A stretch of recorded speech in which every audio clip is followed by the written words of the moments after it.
요즘 저희가 가정 시리즈를 하고 있습니다.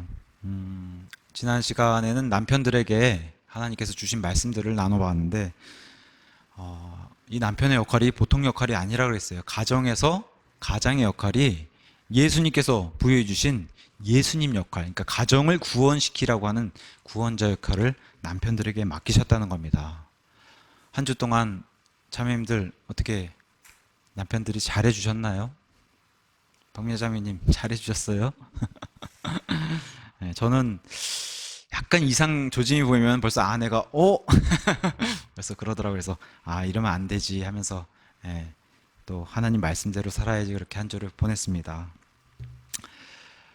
분명히 알 수 있는 것은 제가 또 저와 여러분이 아내를 사랑하고자 하면 우리 안에 계신 하나님께서 반드시 도와주신다. 그걸 우리는 분명히 알 수 있습니다. 아내들도 동일하게 자기 남편을 사랑하고 존경하고자 하면 우리 안에 계신 하나님께서 반드시 도와주신다. 이거 우리가 충분히 알 수 있는 그런 상황입니다. 오늘은 남편과 아내에 이어서 오늘 부모의 입장이 돼서 자녀를 어떻게 양육해야 되나, 자녀의 양육과 그 책임을 부모가 지고 있는데 그것에 대해서 오늘 좀 살펴보려고 합니다. 최근 딩크족이라고 하는 이런 신종 용어가 생기면서 이런 딩크족이 많이 늘고 있다라고 하는 뉴스가 나오기 시작했습니다. 딩크족은 이제 말 그대로 더블 인컴, 그러니까 맞벌이로 수입은 2배로 늘리고 노 키즈, 아이는 갖지 않는 그런 사람들을 딩크족이라고 얘기하는데, 바로 어저께 아시아 경제 뉴스를 가서 보니까 20, 30대 부부를 대상으로 조사를 해보니 경제적인 이유로 33.7%가 아이를 낳을 계획이 없다라고 이렇게 설문조사를 이제 답한 걸로 이렇게 알 수 있습니다. 2019년에는 더 심각한 이제 조사 결과가 나와요. 10대를 대상으로 해서 조사를 해보니까 무려 53.6%가 앞으로 자기가 결혼을 하면은 자녀가 필요 없다라고 이렇게 답을 한 그런 결과를 알 수가 있습니다. 2016년까지는 가임 여성, 그러니까 한 명의 임신을 할 수 있는 여자가 그래도 1.17명의, 그러니까 한 명이 한 명은 정도는 낳았어요. 낳았던 그런 결과를 보여주는데 출산율을. 근데 2018년도부터 0.98, 한 명이 채 안 되는 그런 출산율로 떨어지면서 2019년에는 0.92 더 떨어지고 2020년도에는 더 떨어질 것이다 이렇게 예상을 하고 있습니다. 그러니까 한 명이 채 아이를 한 명 낳지 않는 그런 시대에 우리가 살고 있습니다.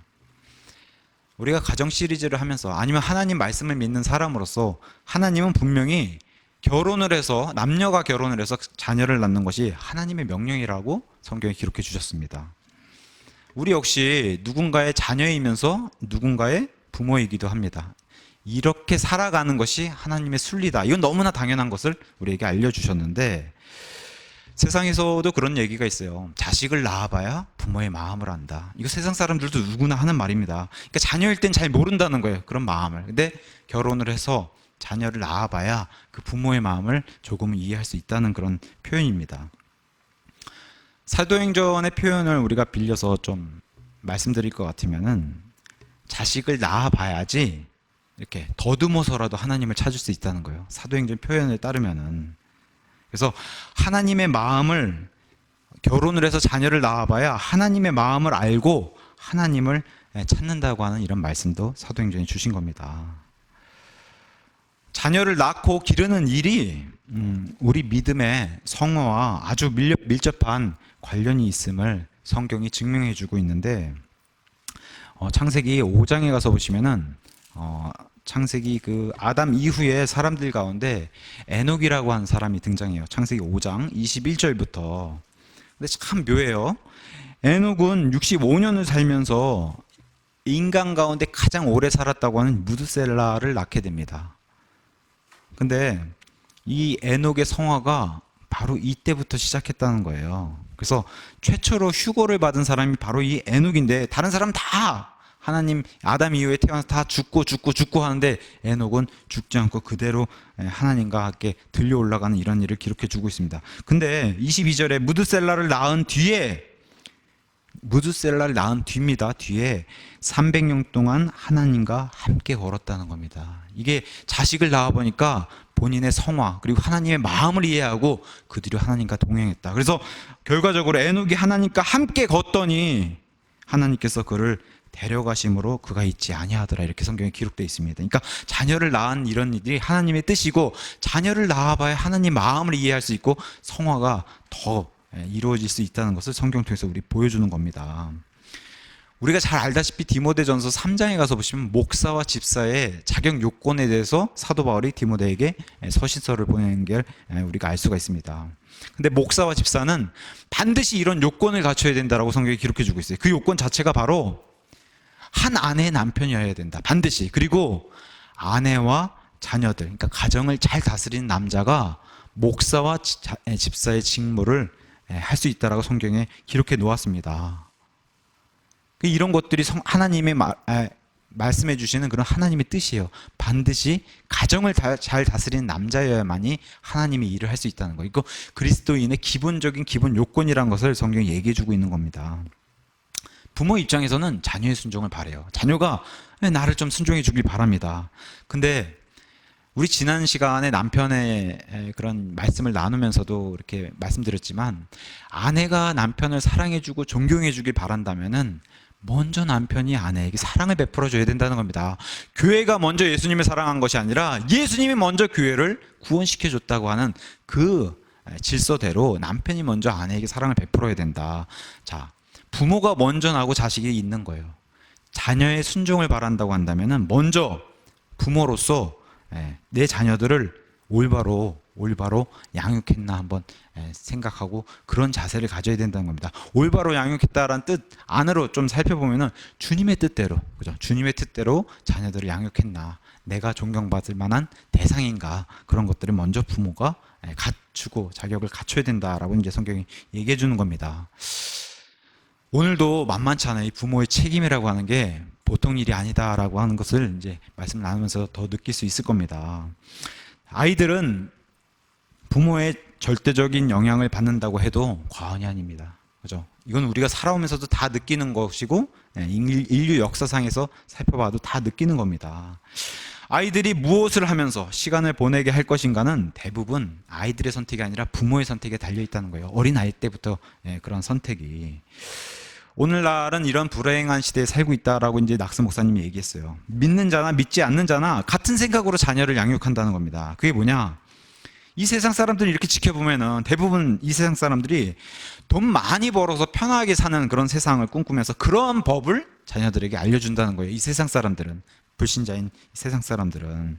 왜냐? 그들에게는 잘 사는 것이 가장 중요하다고 생각하기 때문에 그렇게 자녀들을 그런 식으로 양육한다는 겁니다.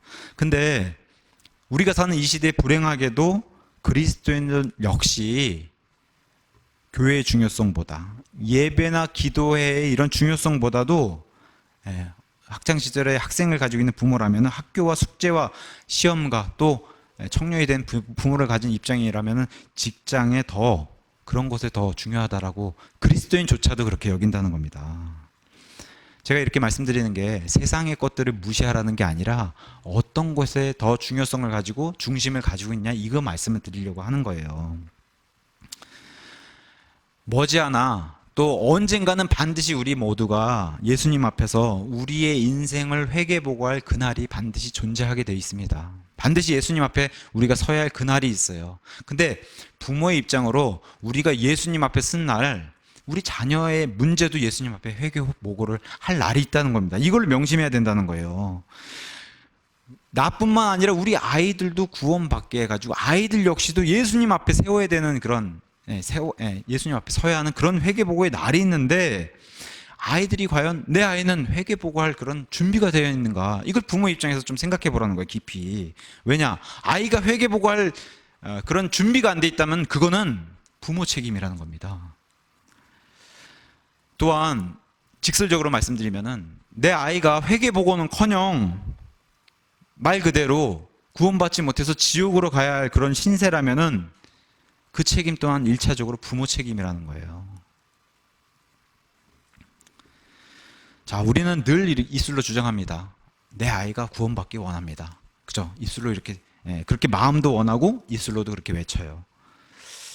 근데 우리 마음속에 혹시나 행여나 내 마음속에는 아이들의 경제적인 문제가 가장 중요하다고 생각하고 있지는 않은지, 요즘같이 이렇게 살기 힘든 세상에 더더군다나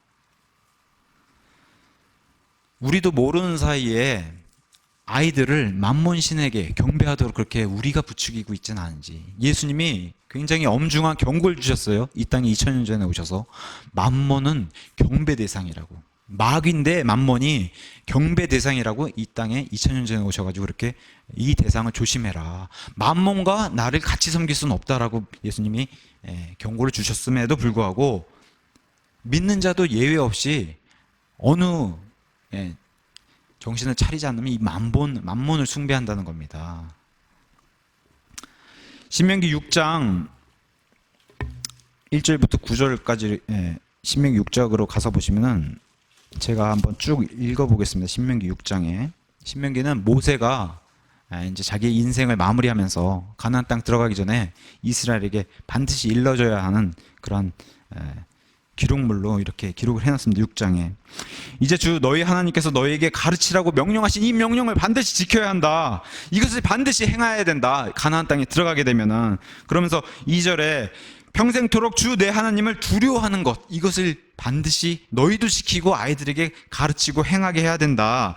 먼저 너가 먼저 이걸 본을 보이고 행하고, 그 다음에 내 아들과 내 손자에게 이걸 명령해서 지키게 해야 한다. 이렇게 말하면서, 그래야지만 너 이 땅에서 너희 날들이 길게 될 수 있다라고 이제 이렇게 기록해 주었습니다. 그러면서 3절에 그러므로 오 이스라엘아 듣고 그것을 지켜 행하라. 그래야만 내가 잘 된다. 이렇게 얘기해 줬습니다. 그러면서 유명한 그런 6장 4절에 오 이스라엘아 들으라. 주 우리 하나님은 한 주시니, 삼위일체 하나님은 한 주시라는 겁니다. 한 하나님이시고, 5절에 너는 내 마음을 다하고 혼을 다하고 힘을 다하여 주 내 하나님을 사랑하라. 이날 내게 명령하는 이 말씀들을 내 마음속에 두고 너는 그것들을 내 자녀에게 부지런히 가르치며 내가 내 집에 앉을 때든지 길을 걸을 때든지 누울 때든지 일어날 때에든지 그것들을 말할 것이며, 너는 또 그것들을 내 손에 메어 표적으로 삼고 내 눈 사이에 두어 이마의 표로 삼으며 내 집의 기둥과 내 문에 이 말씀들을 기록할지니라. 이렇게 이제 신명기에 기록해 나왔습니다.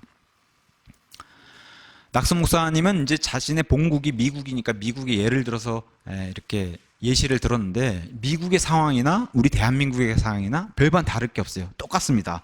그래서 낙선 목사님 입장에서 가서 보시면 하나님께서 자신의 나라인 미국을 엄청나게 축복해 주셨다는 겁니다. 우리 입장에서도 대한민국이란 나라 하나님께서 엄청나게 축복해 주셨어요. 근데 그 복을 주신 하나님을 잊었다는 겁니다. 미국도 잊었고 대한민국도 잊었다는 겁니다. 과거 우리 선조들, 여기 성경에 나오는 인물들, 이런 역사적인 선조들보다도 우리는 훨씬 더 편리한 생활을 지금 누리고 있습니다. 자동차 같은 것 사도 바울 한 번도 못 타봤지 않습니까? 자동차라든가 우리가 거주하는 집, 요새 집들 얼마나 잘 짓는지 모르겠어요. 집들, 그 다음에 먹는 음식들, 조금이라도 더 맛있게 먹으려고 맛집 찾아다니고 또 맛있게 먹으려고 그런 요리법도 개발하고 그런 시대에 살고 있고, 입는 옷들이 예전에 비해서 얼마나 좋아졌습니까? 입는 옷들이. 우리가 늘 가지고 있고 접하고 있는 이 스마트폰, 이런 것들을 접하면서 살고 있고, 요새 이제 세탁기가 가장 인류의 여성을 해방하는데 가장 공헌했다고 하는 그런 발명품인데, 요새 이제 세탁기뿐만 아니라 건조기가 발명돼가지고 아주 당일날 그냥 빨래 돌리고 빨래까지 다 말리는 이런 시대에 살고 있습니다. 이런 편리한 시대에 살고 있습니다. 자, 이런 편리한 시대를 베풀어 주신 그런 나라에서, 이런 자유가 있는 나라에서, 엄청난 복을 받는 이런 나라에서 우리가 태어났습니다. 아이로 성장하고. 근데 우리는 그렇게 잘하는데 우리 아이들이 이런 복받은 자유가 충만한 이런 나라에서 하나님을 모르는, 미국도 그렇고 우리나라도 마찬가지라는 거, 하나님을 완전히 모르는 이교도가 된다는 거예요. 아이들이 하나님을 모르는, 부모들이 잘 가르쳐주지 않으니까 오지의 종족 같은 그런 아이들을 만들어버리고 있고, 성경도 없는 민족처럼 그런 아이들을 만들고 있다는 겁니다. 미국도 그렇고 우리나라도 별반 다르지 않은 것 같아요. 이 상황은. 유치원부터 대학교를 다녀서 졸업을 하게 되면은 학교 교육은 잘 받아서 이렇게 졸업을 하는데 마치 예수님을 모르는 사람으로 성장해 있다는 겁니다. 대학을 졸업해 보고 나면은.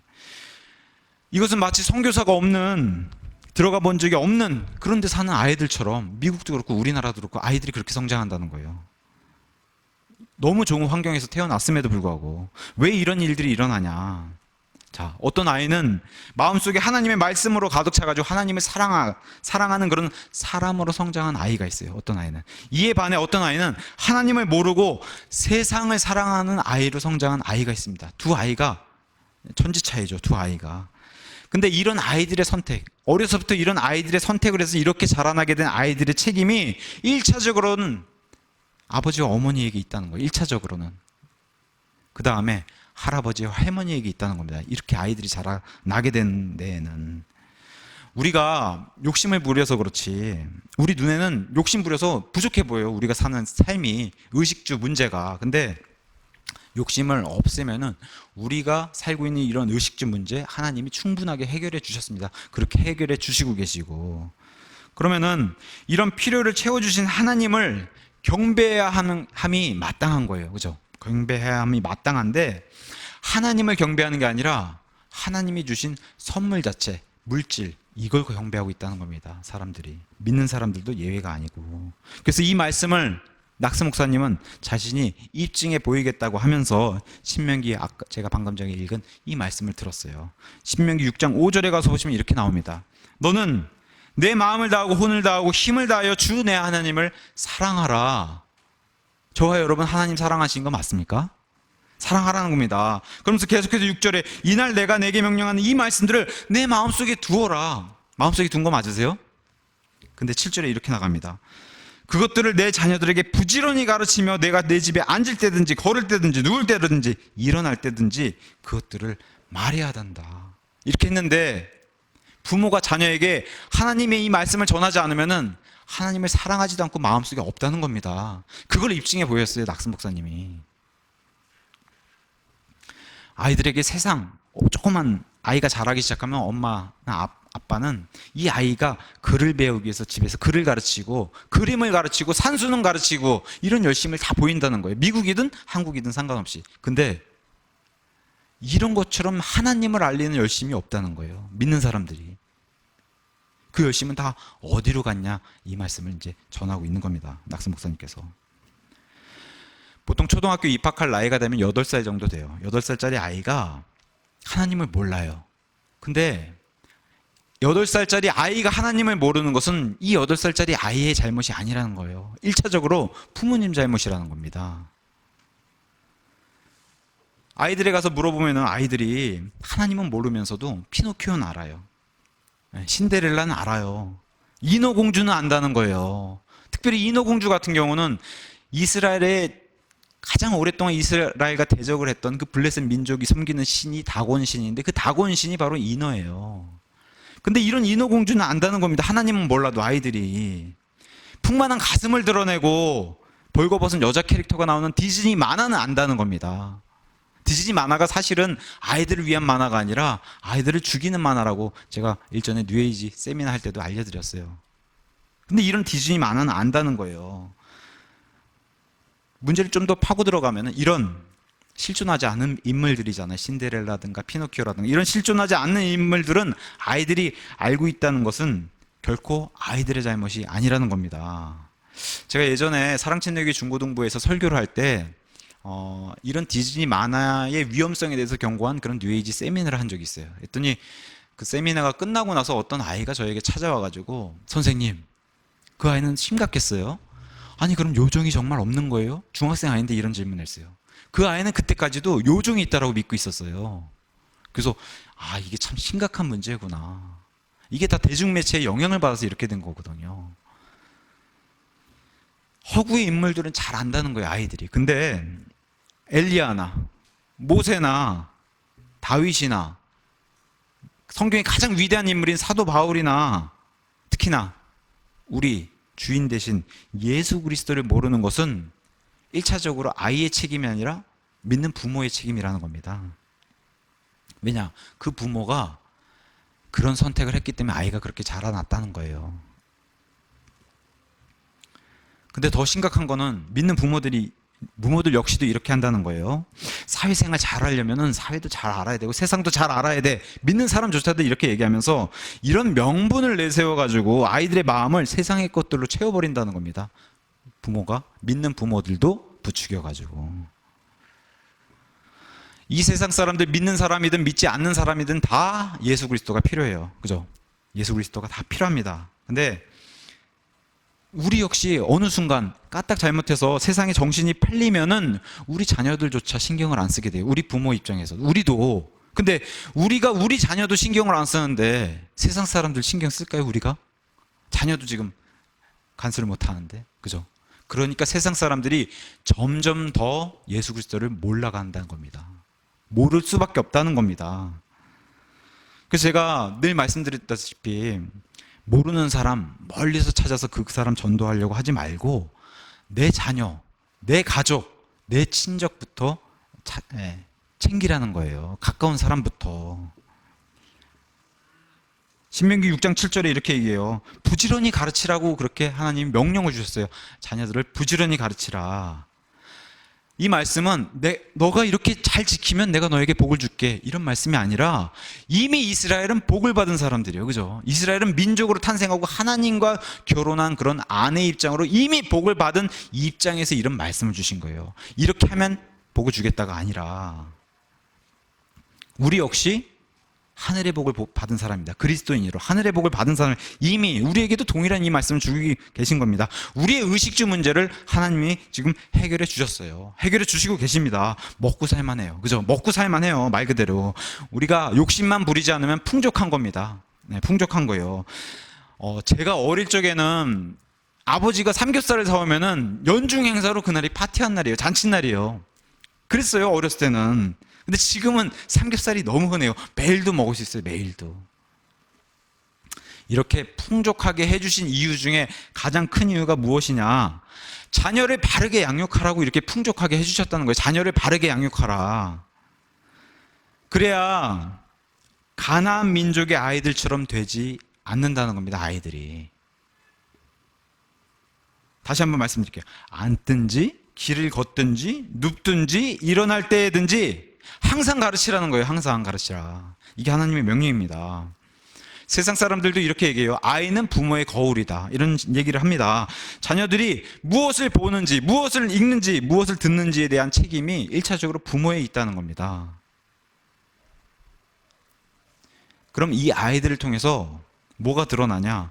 그 부모가 무엇을 아이들에게 심어주고 그 부모가 무엇을 가장 중요하게 여기는지가 아이들을 통해서 드러난다는 거예요. 그 아이 자체가 부모의 간증이 된다는 겁니다.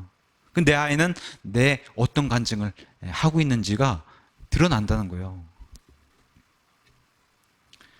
잠자리에서 아이들에게 책을 읽어주는 부모님들이 있어요. 그죠? 네. 저도 참 반성이 되는 문제예요. 저도 아이가, 우리 소리가 태어나기 전에 열심히 성경을 읽어주는 아빠가 돼야지 했는데 사실 잘 지키지 못하고 저도 말씀 주면서 꽤 반성이 되는 그런 시간을 가졌습니다. 우리 아이들이 할머니로 분장한 늑대가 침대에 누워있는 이야기, 이런 거 잘 알고 있습니다. 또 12시 땡 하면 신발이 벗겨져서 훗날 왕자와 결혼한 여자 이야기, 이런 거 참 잘 알고 있어요. 우리 아이들이. 근데 홍해가 갈라져서 하나님의 백성이 마른 땅을 건넌 이야기 라든지 회오리 바람이 나타나가지고 하나님의 말씀을 선포하던 그런 설교자가 하늘로 들려 올라가는 이런 이야기라든지 골리앗과 다윗이 싸우는 이런 흥미진진한 이야기라든지 예수님께서 부활하셔가지고 더 이상 예수님의 무덤이 비어있다라고 하는 이러한 이야기, 이런 이야기들이 훨씬 더 세상 이야기보다 나은 건데 이런 것들을 믿는 부모님도 전달하지 않는다는 겁니다. 낙스 목사님은 계속해서 얘기해요. 이런 가짜 이야기, 신데렐라나 이런 가짜 이야기들을 전하는 것보다 진짜 이야기, 지금 홍해나 다윗과 골리앗 이런 거 다 진짜 이야기잖아요. 진짜 사실인 이런 이야기를 들려줘야 한다고 계속해서 얘기를 하는 겁니다. 지어낸 이야기를 들으면서 큰 아이, 그 다음에 살아계신 하나님의 말씀을 듣고 큰 아이, 이 두 아이의 인생이 얼마나 큰 차이를 가져올지를 한번 깊이 생각해 보라는 거예요. 신명기 6장은 계속해서 이렇게 얘기합니다. 10절에 주 내 하나님께서 내 조상 아브라함과 이삭과 야곱에게 맹세하신 땅으로, 가나안 땅으로 너를 데리고 들어가시고 내가 건축하지 아니한 크고 좋은 도시들도 주고 좋은 물건도 가득 집에 주고 내가 파지 않은 우물도 주고 내가 심지 않은 포도원과 올리브나무 이거 내가 다 너에게 공짜로 선물로 거저주겠다. 그러면은 너는 가나안 땅에 들어가서 이스라엘 너는 먹고 배부르게 될 것이다. 근데 이렇게 먹고 배부르고 등이 따뜻해지고 이렇게 될 때에 12절 너는 조심하여 너를 이집트 땅 속박의 집에서 데리고 나오신 주를 잊지 말아라. 배부르고 등 따시게 되면은 그럴 때가 그런 마음이 생기는데 그럴 때 절대로 주를 잊지 말아라. 이걸 기억하라고 신명기 6장을 주셨어요. 왜 세상에서 교회를 다니는 부모님 밑에서 양육받은 아이들이 예수님보다 산타크로스를 더 기다릴까요? 더 좋아하고. 산타가 실존 인물도 아니고 산타는 이교도들이 섬기는 신일 뿐인데 아이들이 믿는 부모 가정에서 태어나서 자랐어도 예수님보다도 산타를 더 좋아한다는 거예요. 교육이 잘 안 된다는 얘기죠. 자, 우리가 하나님이 우리에게 베풀어 주신 이런 모든 물질적인 것들을 다 이용해 가지고 하나님 말씀을 아이에게 전달을 해야 함에도 불구하고 이런 허구의 이야기나 세상만 전해주고 있다면은 예수님 앞에 가서 회개보고할 때 어떤 변명을 할 수 있겠습니까? 어떤 부모님들은 이렇게 얘기할 수 있어요. 아이들의 행복을 위해서 아이들이 기뻐하잖아요 하면서 이거 가짜 이야기인 줄 알면서도 했어요. 아이들이 좋아하지 않습니까? 낙성 목사님 뭐라고 얘기하시죠? 큰일 날 소리 하지 말아라. 참된 행복은 예수 그리스도 안에만 있는 것이다. 그죠? 아이들이 정말 행복하길 바란다면은 예수 그리스도를 전달해야 된다. 이것을 얘기해 주고 있습니다. 오늘 본문 말씀 한번 같이 볼까요? 에베소서 6장. 오늘은 자녀의 입장이 아니라 자녀가 바라보는 부모의 입장으로 말씀을 나눠볼게요. 1절에 자녀들아 주 안에서 너희 부모에게 순종하라. 이것이 옳은 일이다. 옳은 것이다. 끔찍한 일이 있어요. 자녀들은 구원받아서 주 안에서 부모를 순종해요. 근데 그 부모가 하나님의 길을 자녀들에게 바르게 인도하지 않는다면 이것만큼 끔찍한 일이 있겠나. 자녀들은 순종하고 있는데 부모가 제대로 본을 모이지 못하는 게 이게 참 끔찍한 일이다. 그러면서 2절과 3절 내 아버지와 어머니를 공경하라. 그것은 약속이 있는 첫째 명령이니 이것은 내가 잘되고 땅에서 장수하게 하려 함이라. 자녀의 입장으로 보면은 하나님께서 만드신 불변의 법칙이란 게 있습니다. 뭐냐? 자녀들은 부모가 어떤 사람이든지 상관없이 부모를 순종하고 공경해야 한다는 거예요.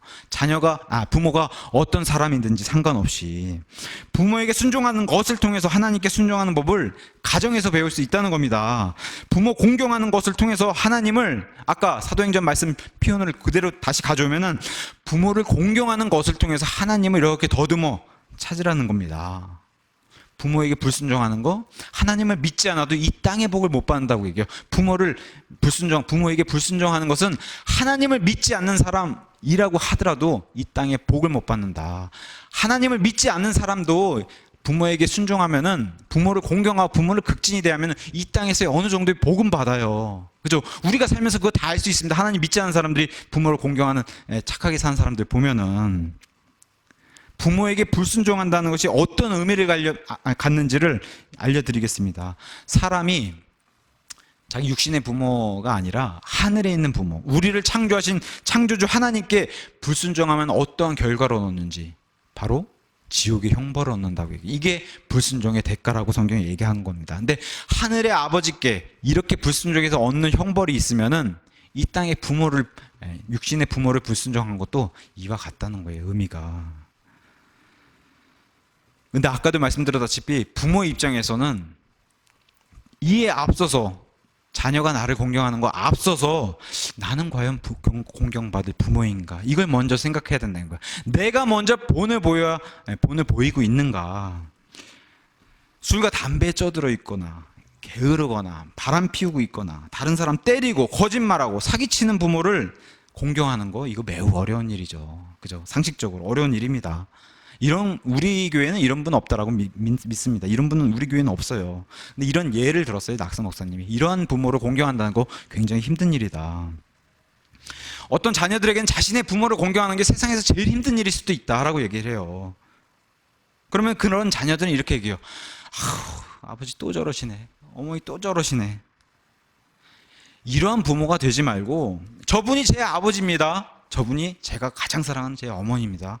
이렇게 자랑스럽게 말할 수 있도록 그러한 우리가 본을 보여야 된다라고 이제 성경이 계속 얘기하는 겁니다. 제 아버지 얘기를 잠깐 할게요. 이거 제 아버지가 이 설교 들으면 참 싫어하실 텐데, 제 아버지는 월남전 참전용사예요. 월남전 전쟁터를 다녀오셨고, 전쟁을 겪으면서 그 미군이 뿌렸던 그 독성 물질인 고엽제를 당하셔서 그 고엽제 환자시기도 합니다.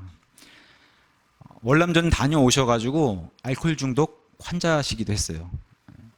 제가 초등학교 시절의 기억을, 제 머릿속에 가지고 있는 초등학교 시절의 기억은 이제 저와 여동생 그리고 아버지 어머니 이렇게 넷이 살았는데 단칸방에 살았어요. 단칸방에 살았는데 아버지가 늘 사람을 데려오셨어요. 늘 사람을 데려오셔가지고 밤새도록 술 드시고 뿌연 담배 연기를 가득 방에다 채워주시고 항상 그 사람들과 와서 고스톱을 밤새도록 치시는 제 초등학교 기억은 그걸로 가득 차 있어요. 그러니까 그러다 보니까 또 술 마신 날에 또 사람들 안 데려온 날에는 늘 집기들이 그냥 밤새 부서져 나가고 유리가 깨지고, 그죠? 옆집에서 막 찾아오고 밤새 어머니를 폭력으로 휘두르시고 그런 아버지셨어요. 제 기억에 그런 아버지는. 그러다 보니 저와 제 동생은 늘 얼굴에 그늘을 지는 그런 아이들이었습니다. 저에게는 아버지가 존경의 대상이 아니라 원수의 대상이었어요. 언젠간 내가 이 원수를 꼭 갚아주겠다. 이 어머니를 괴롭힌 이 원수를 꼭 갚아주겠다. 그런 마음을 품고서 제가 자랐어요. 실제로 부끄러운 얘기지만 고등학교 때는 제 아버지와 주먹 던짐을 자주 할 정도로 그렇게 아버지와 사이가 안 좋았어요. 왜냐, 저는 존경한다 이런 것은 상상할 수도 없고 제 아버지가 정말 죽이고 싶을 정도로 싫었거든요. 중고등학교가 되면서 한참 방황할 시기였으니까, 근데 다행스럽게도 아주 멀리 방황하진 못하도록 저를 붙잡아주고 아버지를 붙잡아준 분이 바로 제 어머니셨어요. 어머니가 보여주신 믿음, 어머니가 보여주신 그 믿음 안에서의 인내, 그리고 눈물의 기도, 그게 바로 저를 붙잡아줬고 제 아버지를 붙잡아 주셨어요. 그래서 지금은 아버지 어머니가 아주 사이좋게 또 어머니를 사랑하시고 180도 완전히 돌이켜서 지금 완전 딴 사람이 되셨어요. 그래서 지금 사랑침례교회 믿음 생활 잘 하시고 있는, 그렇게 은혜를 베풀어 주신 하나님께 감사를 드릴 뿐입니다. 제가 결혼해서 아이를 낳고 이제 아버지가 되고 남편이 되다 보니까 지금은 제 아버지를 누구보다도 사랑하는 그런 아들입니다. 제가 지금은 누구보다도 사랑하고 존경하고 있습니다. 그 당시에 아버지께서 늘 술에 취해서 제가 듣기 싫음에도 불구하고 늘 이런 말씀을 해주셨어요. 내가 바람풍해도 너는 바람풍으로 알아들어라. 내가 바람풍해도 너는 바람풍으로 알아들어라. 이렇게 늘 얘기해 주셨어요, 아버지가. 근데 성경도 오늘 본문에서 얘기하는 것처럼 이건 불가능하다는 거예요. 불가능해요, 이런 일은. 왜 그러냐? 그걸 4절에 얘기해 줍니다. 에베소서 6장 4절에. 또 너희 아버지들아 너희 자녀들을 노엽게 하지 말고 오직 주의 교육과 훈계로 양육하라. 노엽게 하지 말라는 거예요. 자녀들을 노엽게 하면 자녀들이 아버지를 순종하지도 않을 뿐더러 아버지도 못하는데 어떻게 그걸 저에게 강요하십니까? 바람풍이 했는데 어떻게 바람풍이 나올 수 있습니까? 자녀가 이렇게 생각할 수밖에 없다는 겁니다. 여기 노엽게 하지 말라란 이 단어를 좀 더 직역해서 들어가 보면 영어가 자녀들을 진노하게 만든다는 거예요. 아버지가 자신이 본을 잘 못 보여서 진노하게 만들어가지고 자극한다는 겁니다. 영어가 그렇게 돼 있어요. 그래서 자녀들을 본을 잘 못 보이니까 진노하고 자극한다는 거예요. 부모가 이것을 자녀들이 지켜보고 있다는 거예요. 아버지가 어머니가 하는 그 행동들을 지켜보고 있다는 겁니다. 자녀들은. 성경은 그리고 세상 교육과 훈계로 양육하라 라고 얘기하지 않고 세상 교육이 아니라 주님의 교육으로 교육과 훈계로 양육하다라고 이렇게 얘기하고 있습니다. 부모인 우리가 무엇을 중요하게 여기고 내 삶의 주인이 누구인지, 내가 누구를 섬기는지 자녀를 통해 드러난다고 성경은 말해주고 있는 겁니다. 부모로 인해서 자녀들의 진노가 드러나게끔 하지 말라고 성경이 계속해서 얘기하는 겁니다. 먼저 본을 이렇게 부모가 보이고 그 다음에 자녀들을 그거 주님의 교육대로 가르치라는 겁니다. 자녀들에게 무엇을 가르쳐야 돼요? 어떻게 하나님의 말씀에서 이 금은 보화를 찾을 수 있는지를, 어떻게 하나님께 기도할 수 있는지를, 어떻게 다른 사람들에게 예수님을 전달할 수 있는지를, 어떻게 영생을 소망하면서 살 수 있는지를, 어떻게 주님의 명령에 순종할 수 있는지를, 어떻게 주님의 영광을 위해 사는지를 집에서 부모가 아이들에게 가르쳐야 된다는 거예요. 그것이 세상에서 제일 살아가는데 가장 필요하고 중요한 것을 아이들이 배운다는 겁니다. 아이들이 배우는 거라는 겁니다. 성경은 아이들을 이렇게 양육하라라고 돼 있어요. 양육하라. 자, 제가 한번 이렇게 말씀드릴게요.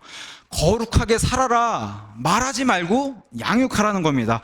의롭게 살아라 말하지 말고 양육하라는 거예요. 양육하라. 영어로는 bring up이라고 하는 수어를 썼어요. bring up.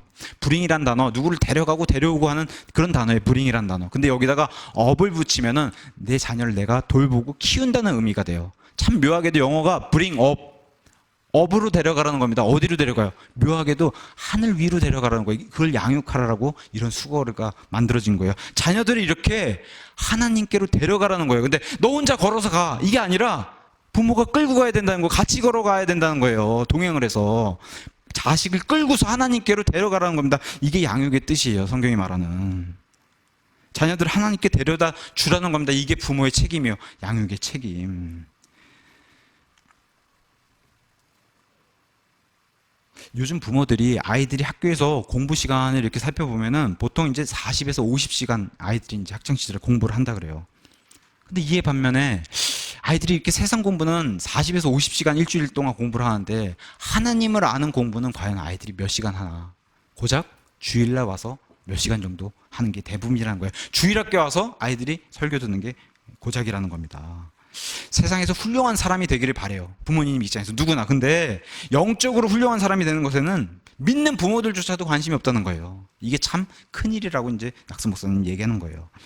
땅의 복을 많이, 그러니까 땅의 복을 많이 받게 그렇게 원하는 믿는 부모조차도 그런 걸 원하는데, 그러면은 땅의 복을 많이 받은 아브라함을 한번 자세히 한번 살펴보자는 겁니다. 아브라함을 가서 살펴보면은 창세기 다 같이 한번 창세기 18장 18절 한번 가보세요. 창세기 18장 18절.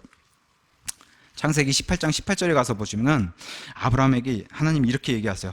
내가 보건대 아브라함은 분명히 크고 강력한 민족이 되며 땅의 모든 민족들이 그 안에서 복을 받으리니 이는 내가 그를 알기 때문이라. 그가 자기 자녀들과 자기 뒤에 있을 자기 집안 사람들에게 명령할 터인즉 그들이 주의 길을 지켜 정의와 판단의 공의를 행하리니 이로써 주가 아브라함에 관하여 말한 것들, 약속한 것을 친히 그에게 이루리라, 이렇게 하셨다는 거예요.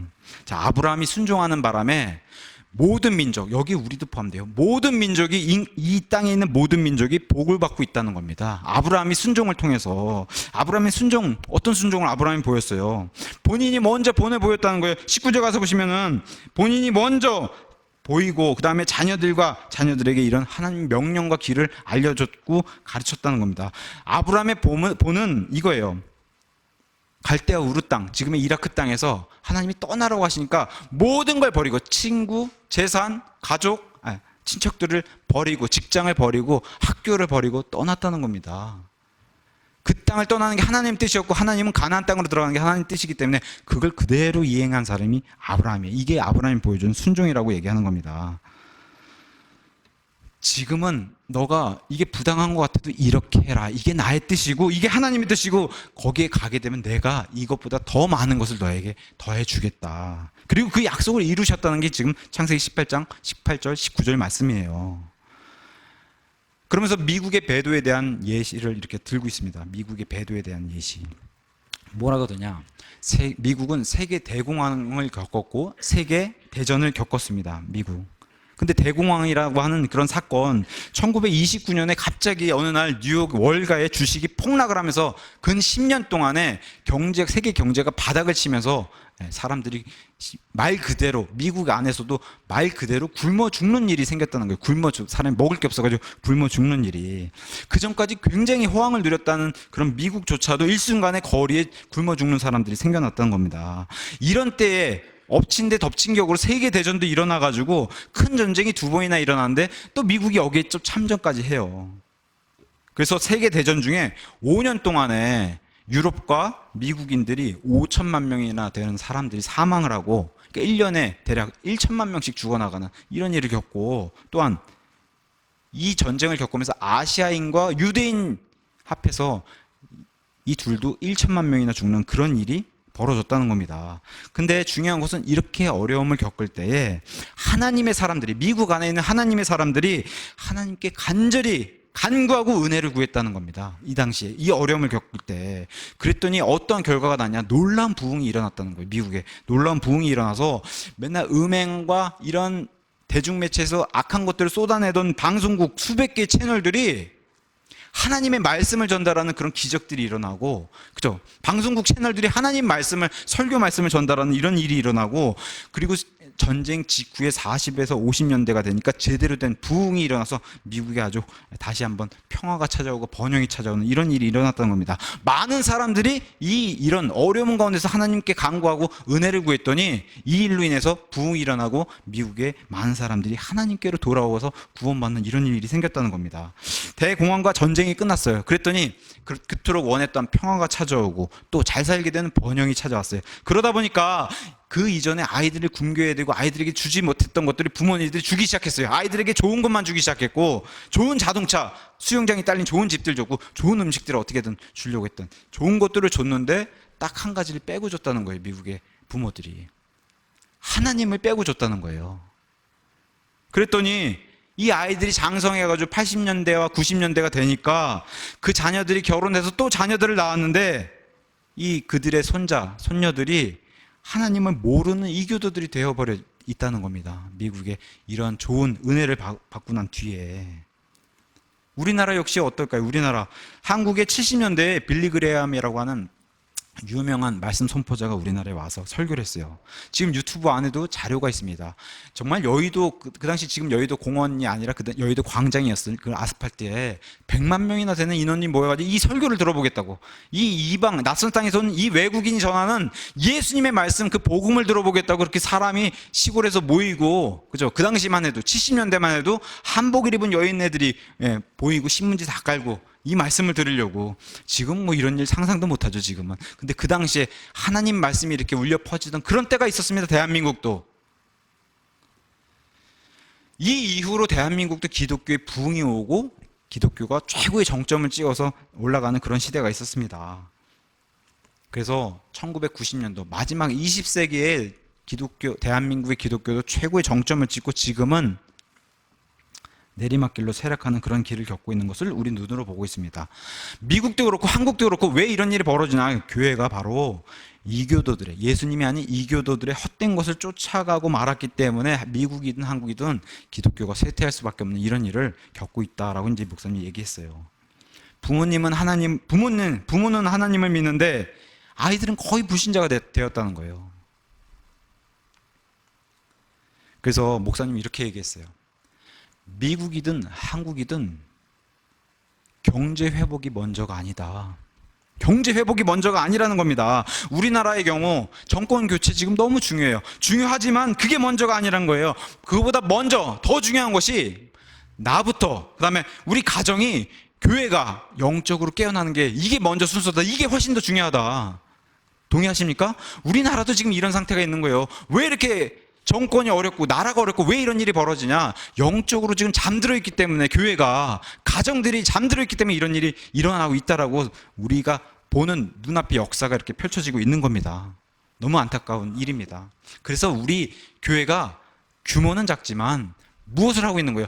우리 가정부터 살리자는 거예요. 우리 가정부터, 나부터 살리고 우리 가정 살리고 우리 교회부터 우리가 먼저 일어나서 살리자는 겁니다. 이렇게 해서 세상에 조금이나마 이 나라를 변화시키고 하나님 말씀으로 변화시킬 수 있는 그런 운동을 조금이라도 벌이고 있는 겁니다. 결론의 말씀 드릴게요. 예수님께서 일러주셨어요. 신명기 말씀을 그대로 가져와서 예수님이 또 이렇게 복음서의 말씀을 선포하셨어요. 너희 마음과 혼과 힘을 그리고 생각을 다해서 하나님을 사랑하라. 다시 한번 말씀드려요. 우리가 하나님을 사랑하는지 아니면 다른 것을 사랑하는지 어떻게 알 수 있습니까? 그러면 우리가 평상시에 우리가 무엇을 얘기하고 무엇을 생각하는지 우리 스스로 생각해 보면 안다는 거예요. 예수님을 생각하는지 아니면은 내 관심사가 어떤 것인지 실제로 통장을 가서 찍어보면, 내가 돈 쓰는 게 어딘지를 가서 찍어보면 내 관심사가 그대로 나온다는 겁니다. 그게 내가 가장 지금 관심을 갖고 있는 그런 분야라는 게, 우리 자녀들에게, 아이들에게 무엇을 가르치는지를 보면은 알 수 있다는 거예요. 만약에 아이들을 저는 가르치지도 않는데요, 없다면 더 심각한 겁니다. 왜 그러냐? 하나님께도 그만큼 무관심하다는 거예요. 아이를 가르치지 않으면은 내가 하나님께 그만큼 무관심하다는 겁니다. 이렇게 얘기할 수 있어요. 우리는 자녀들이 나쁜 길로 가는 것을 완전히 막을 수 없어요. 불가능해요. 완전히 막는다는 건. 다만 나쁜 길로 가는 것을 어렵게 할 수는 있어요. 부모 입장으로. 우리는 자녀들이 강제로 하나님의 옳은 길을 걷게 할 수는 없어요. 그러나 의의 길을 갈 수 있도록, 자녀들이 갈 수 있도록, 편하게 갈 수 있도록 장애물을 제거하고 길을 평탄하게 만들어줄 수 있다는 겁니다. 부모가. 우리는 자녀들이 예수님을 강제로 믿게 할 수 없어요. 강제로 할 수 있는 거 이거 불가능한 겁니다. 그러나 예수님을, 만약에 우리 자녀들이 예수님을 믿겠다고 결정을 하게 되면은 그 결정을 좀 더 쉽게 내릴 수 있게 도와줄 수는 있다는 겁니다. 에베소서 6장 4절 제가 다시 한번 읽을게요. 에베소서 6장 4절. 여기도 아버지들의 책임이 더 막중하다라고 얘기하는 거예요. 또 너희 아버지들아, 너희 자녀들을 노엽게 하지 말고 오직 주의 교육과 훈계로 양육하라. 오늘은 어깨가 더 좀 무거워지셨습니까? 부모의 역할 힘들어요. 저도 이 말씀 준비하면서 이렇게까지 힘든 일인가? 이거 너무 힘든 거 아닌가? 그런 생각이 들 정도로 너무 힘들고 책임이 너무 무거워요. 그리고 또한 이렇게 자녀들이 이렇게 잘했어요. 주님의 교육과 훈계로 양육했어요. 이렇게 한다 해도 100% 자녀가 구원받는 이런 일이 보장되어 있지는 않아요. 아무리 자녀가 이렇게 잘 가르치고 해도 100% 그 아이가 구원받는 것은 보장되어 있지 않아요. 왜냐? 히스기야라는 아주 의로운 왕 밑에도 아주 악한 므낫세라는 그런 자녀가 태어났어요. 그런 일을 봤을 때 환경이 아무리 좋아도 자녀가 그렇게 100% 이렇게 될 수는 없다라고 얘기하지만, 근데 우리가 할 일은 뭐예요? 근데 우리에게 맡겨졌잖아요. 자녀들이 우리에게 맡겨진 겁니다. 우리가 청지기 역할로 맡겨진 이 자녀들을 그냥 우리는 최선을 다할 뿐이에요. 최선을 다하고 나서 하나님께서 우리를 부르실 때 그냥 하나님께 되돌아가는 거예요. 그게 우리 인생이라고 얘기하는 겁니다. 성경이. 낙선 목사님이 참 멋진 얘기를 했어요. 자, 저와 여러분 하나님 안에서 지금 구원받아서 예수 그리스도 안에 있는 형제 자매라고 지금 말을 하고 있습니다. 그렇다고 하면 지금으로부터, 오늘 이 시간부터 100년 뒤를 한번 생각해 보겠습니다. 100년 뒤, 우리가 100년 뒤에 있을 위치가 어디인가? 어디겠어요? 당연히 천국입니다. 그럼 천국에서 무엇을 간증하겠습니까? 이렇게 간증할 수 있어야 된다는 겁니다. 예수 그리스도께서, 내가 이 지상에서 살 때 예수 그리스도께서 나에게 있어서는 가장 중요한 분이셨습니다. 또 하나, 나는 그분을 위해서만 살았어야 했습니다. 이런 간증이 지금으로부터 100년 뒤에 반드시 나와야 된다는 겁니다. 이렇게 우리 모두가, 저와 여러분이 이런 동일한 간증을 하리라 믿습니다. 예. 자녀들을 의의 길로 인도하셔야 합니다. 의의 길로 인도하셔야 돼요. 이건 우리에게 주어진 의무고 책임입니다. 하나님의 명령이기도 합니다. 그래서 하나님께서 우리가 바른 그리스도인 부모로 살 수 있도록, 그렇게 살도록, 또 바른 가정이 되도록 도와주시기를 예수님의 이름으로 간절히 축원합니다. 기도드리겠습니다.